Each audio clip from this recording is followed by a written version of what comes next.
కాసానగరము కోడూరు మండలం కాసానగరంలో కస్తూరిబా స్కూల్ ఉంది. ఆ స్కూల్లో పనిచేస్తున్న టీచర్లు ఎవ్రీడే అంటే ఇక్కడ ఫ్యామిలీ ఉండరు.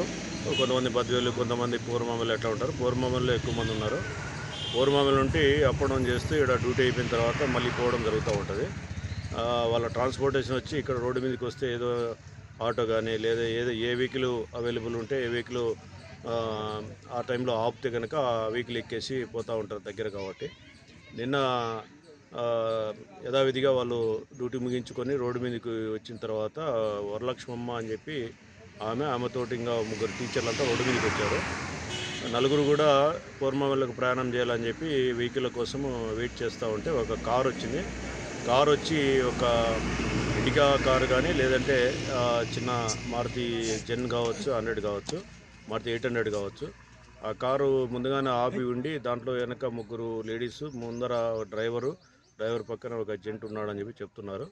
ఒకరికి ఖాళీ ఉంది అంటే నలుగురు ఉండడంతో వీళ్ళు ఒకరికే ఖాళీ ఉంది, ఒకరు వస్తారేమో రాండి అని చెప్పి వాళ్ళు జస్ట్ మాట్లాడకుండా సిగ్నల్ ఇచ్చారు.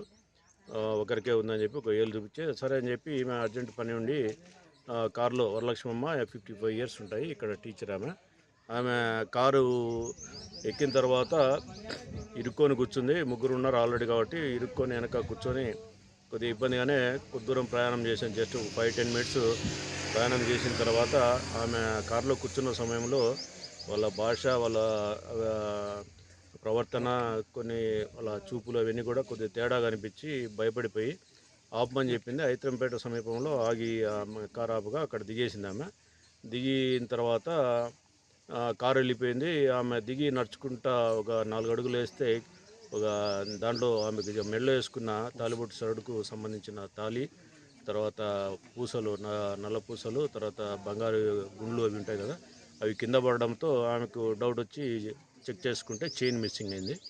తర్వాత ఆ చైన్ అనేది ఈ కారులో కూర్చున్న వాళ్ళు దొంగలించారని చెప్పి ఆమె అనుమానం వ్యక్తం చేస్తుంది. కాబట్టి ఆమె ఇచ్చే రిపోర్ట్ మీద మేము కేసు నమోదు చేసి దీని మీద ఏదైనా క్లూస్ ఉన్నాయని అని చెప్పి సీసీటీవీ ఫుటేజ్ కూడా వెరిఫై చేయడం జరుగుతుంది.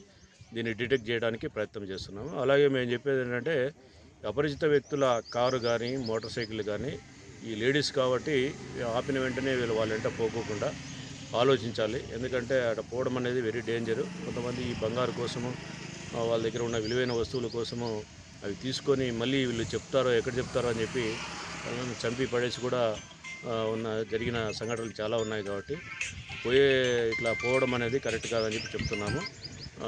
టీచర్లుగా ఉండి వీళ్ళు 10 మందికి చెప్పేటోళ్ళు వీళ్ళే ఆ విధంగా ప్రయాణం చేయడం అనేది ఎందుకు చేశారో మాకే కొద్దిగా ఆశ్చర్యం వేస్తుంది.